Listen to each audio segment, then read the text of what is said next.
good morning, everybody. Welcome to Rise and Grind in the Morning. Substitute Architect, and today we're going to talk about a few different things. Oh, I need to edit the show just a little bit. I forgot to edit it on Restream, but we're going to talk about forgiveness and duty, or duty and forgiveness. Very, very important, I must say. And why are we going to talk about it? There's a lot of things that we're responsible for, and I was reading this morning, actually I was reading it last night and reading it again this morning and reflecting, and just to talk about things. Um, where do we define our lines and where we best pay our attention by what duties we owe?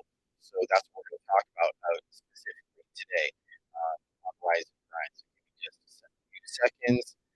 Thank you all those who are coming in live to listen. So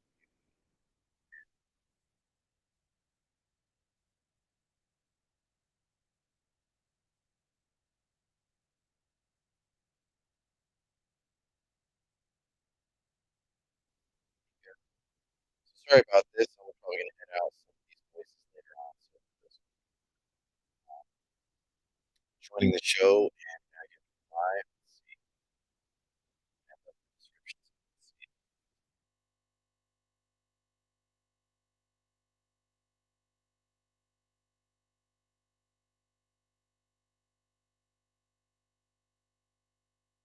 Now we can go on change. I did not change it on, so it's going to show up on YouTube.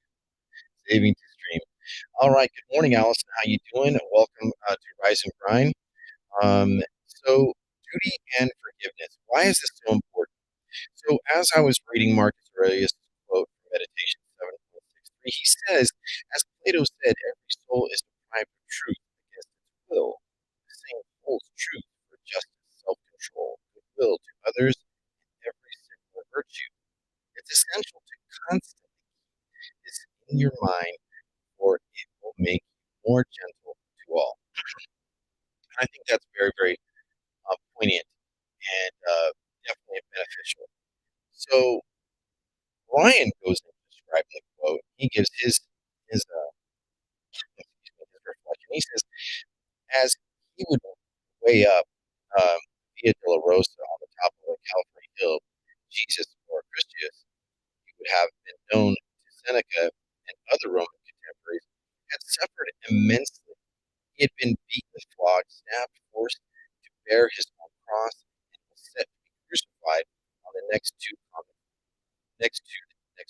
criminals. There, he watched the soldiers roll the dice to see who would get to keep his clothes, and listened as the people sneered and taunted him. Whatever your religious inclinations, the words that Jesus spoke next, considering they came as he would be subjected to unimaginably human suffering, sent chills down your spine. Jesus looked upward and said simply, Father, forgive them, for they know not what they do. This is the same truth about Plato spoke centuries earlier that Marcus spoke almost 2 centuries after Jesus. The Christians must have spoken the truth as they were cruelly executed by Romans under Marcus's reign. Forgive them, they are deprived of the truth. They wouldn't do this if they weren't. Use this knowledge to be gentle and gracious. Now, the question that goes along with this, what would forgiveness feel like? So forgiveness is something that I've talked about in other issues, and I've definitely expressed my thoughts about forgiveness. But this particular writing is on page 216 of the Daily Stoic. To give Ryan Holiday's credit, really purchased this book on Amazon. It's on the website, dailystoic.com. Anyhow, so when we look at forgiveness, we also have to look at what are we responsible for in our duty, our obligations. In the last couple of days, I've talked about how do we mind our own business and mind our own affairs, and that's the best policy that we can. But we always have an inclination to be able to talk about others, integrate with others, and imply or offer some kind of duty, moral, and ethics, better ways to do things. Why make it so difficult? Why argue? And there's plenty of these things to debate and describe. We see plenty of social things that get in our way that we feel that are not really meeting the standards. But we see catch. How far do you truly let it go? How far do you put it? And what I mean by let it go is holding just your ground. When do you offer some leeway?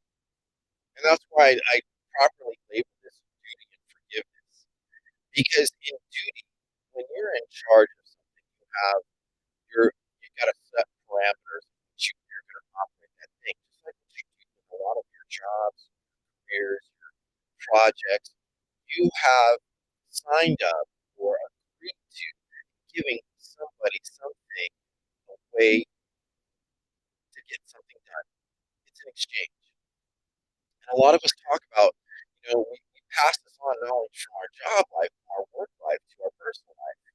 Look at the way that we connect with people, how we meet somebody, how we raise our children. We can have opposite views, all this great stuff. But at some point, it does come at a cost. And what is that cost? I love Jack Canfield's formula, event plus response equals outcome. Without the event, there would not be the thing to react to. If it didn't exist, if it wasn't in your conscious, whether you're choosing to act or not act, what's the response? What do you do? There would be no action. There would be no outcome. But no matter what we do, more times than not, we are obligated in our daily life to make sure we do our best so that we can survive, right? Now, this is where it gets catchy. We have lots of rules and regulations and laws. We have things for our society, our cultures, our beliefs.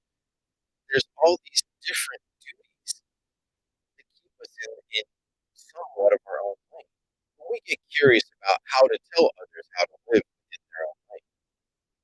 And while we're doing it, a lot of times we don't even realize how we're offending or canceling out somebody's uh, persona or how they live because according to the way that we see fit. I've seen most of my life in good consciousness from when I was a little boy to even now. I have watched religions constantly manipulate, not for the greater good. When I first started, my earliest memories of going to church, as an example, I remember that there was this old lady that used to take care of us, me and my brother and sister. She'd watch, many of us, and, and many other kids, and that was like the daycare, so mom could go to church. And she would speak about how wonderful and how nice Jesus Christ was, and how wonderful the Bible was. But as I got older, it would change for how wonderful to how painful. And I was like, well, why are so much pain represented in this story? If this is such a joyous and wonderful thing to be a part of, but that's the thing. How how to level out the believer. To not let your ego get out of hand. To not think that you can't be blessed. The leveling playing field, so to speak. And so we look at the heroism, we look at the martyrdoms. And what I mean by that is these people paying a price against the law. Now, I'm not saying that I'm against Christianity or for Christianity. I'm not. I do not code myself. I believe what I believe, and I believe in God. That's all that I need to know. But for others, we tend to want to have to declare as my identity, my level of acceptance. And when we look at the level of our acceptance, we're really trying to qualify. And so by those parameters in which you follow, the ethics, the moral of how you act is based on set teachings. Very important in my opinion. But people get so defined in saying I must stand my ground so that you as a non-believer, what I don't, must defend my employer like and I get my hospitality. So when I think about the way to teach me about my faith, my Christianity, how wonderful, how God's love is so great. But the teachers farm that got twisted. And so what I think about many other stories from around the world about forgiveness and where to give, like, where to really stand your ground. That's really the point. What is your duty? What is your primary duty for today? My primary duties are number one, make sure that I get to work at an amicable time. Make sure that I'm accessible to the clients in advance My other duty, and this is not heroic, my other duty is to make sure that I take care of myself, that I put myself together, comb my hair, brush my teeth, all that great stuff. My family. Whatever they need, whatever my significant other is requesting, that is the most very, very important um, thing that you can do. Does my significant other have the supplies that she needs? Is there anything that she can't do that I must do? It's very, very um, important to understand why you operate with your family. Then, everything else is subjective out of those categories. And then some people will say, well, according to my faith, my church, whatever they belong to, but there is always a duty which you operate. And a lot of us, we're trying to talk ourselves out of sometimes those duties. I don't want to do this. I don't want to go on. I don't want to go to work today, but I must. That is part of my duty to make sure that I procure how I survive and how I thrive. Can't argue that about that. But what about also your hobbies and things now? Um, Someone had told me just the other day, basically saying that one of the things that they notice is like, hey, podcasting is a hobby, and I'm like, no, this is a profession. I have another profession. And some believe, like especially Plato and Socrates, they'll say that you only truly have one profession. And I'm like, yeah, professionally, I get to do many things.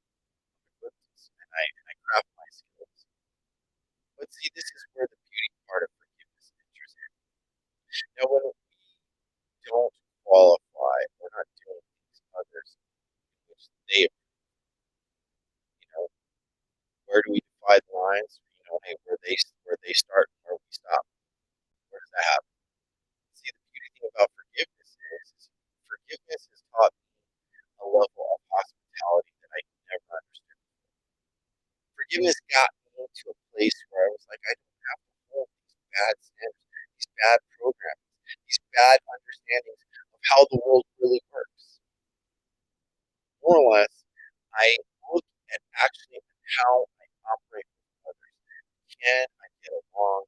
Can I be wise? Do I need to state my opinions? And so on and so forth. I've had plenty of discussions about these things. As a matter of fact, I was not too long ago. I was talking to somebody on the fireside. I think it was one of the creators or the operators. They were basically talking about how they want their platform to grow. And I'm like, that's amazing that you want to grow. And they were interested in my perspective from the other apps that I'd gone along. Was that my duty? No.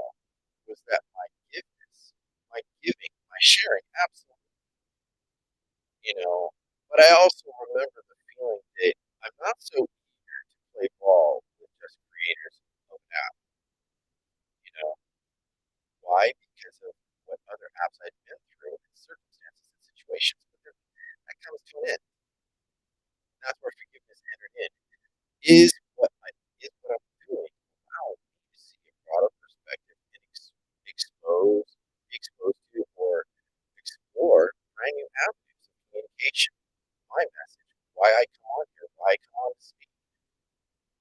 Forgiveness really gave me it kind of like gave me a golden key that can unlock almost any situation by not holding such a strict standards all the time. Am I flimsy? I remember in a discussion last night, people were asking a stupid question like, why do women love simple style men? And I looked at the people that were asking it, ill prepared, in my opinion. Did I tell them that? No, I stayed to listen and I asked carefully crafted questions. And most of the questions were poignant at their generalities. Yeah, your generalities, your understanding. Well, women are emotional, men are very stoic, men are very reserved. These describers, but yet I watched the speaker after I asked questions lose their cool. Why would you lose your cool if you know if you know exactly what it is? Just because someone talks against your opinion doesn't mean that you have to actually take the offense on the appearance of the question. It means that you're unsettled, more or less, to my understanding, my optics. When people don't understand you, the first thing they want to do is argue with you. It's a, it has been in my experience, most of the time when people didn't understand me, and the counter I would get would be nothing but an onslaught of arguments and emotional volume come out of those discussions. Where did it get? Did I hold them to the fire? Oh, I don't like that person. I want to do a very important thing to think about. So why would I hold them to my standard? Well, instead of the standard now, I hold them to the hospitality that I can provide. I am a nice man, but just because I'm a nice man doesn't mean I'm a pushover. Very important. Nice people don't always let people walk all over them. Some people believe in this world if you're nice, you're just setting yourself up to be a target.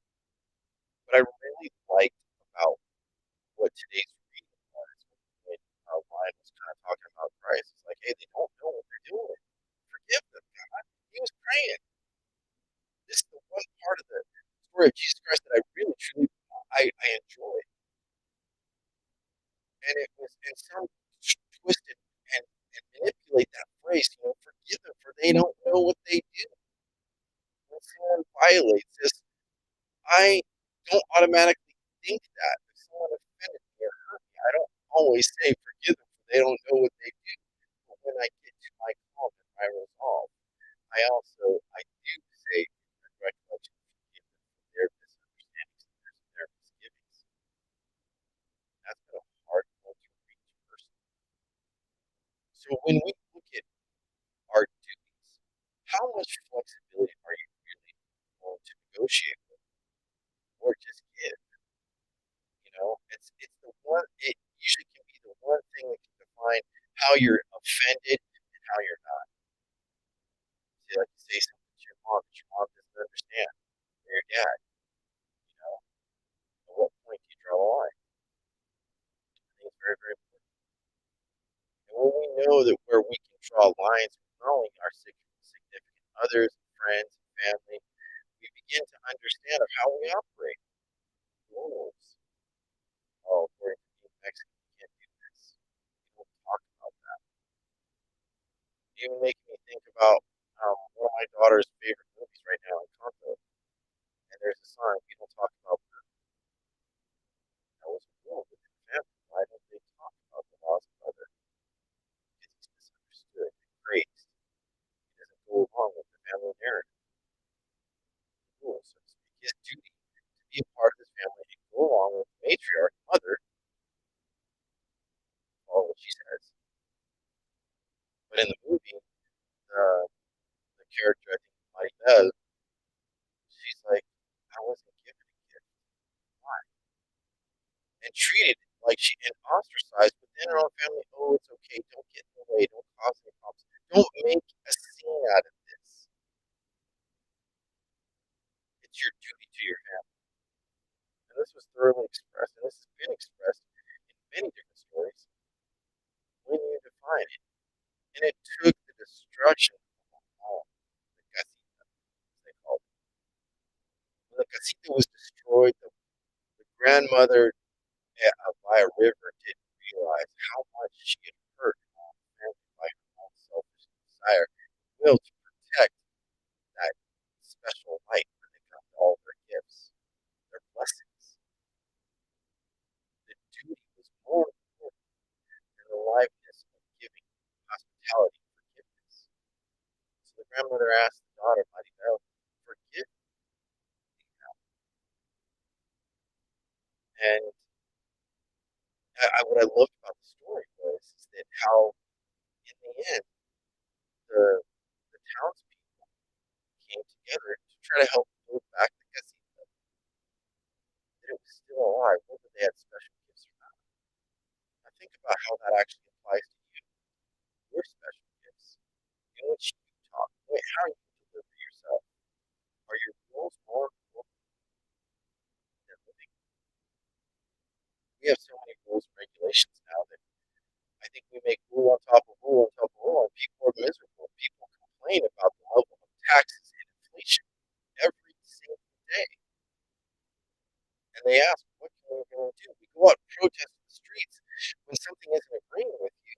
And sometimes they're protesting in streets where they support you, the community, the state, the city.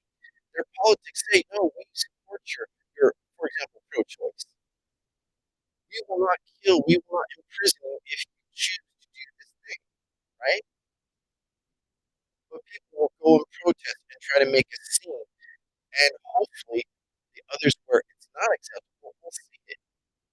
But what I noticed in talking to different friends and colleagues across the United States, especially when it was the pro-choice thing was coming up, Roe v. Wade was overturned.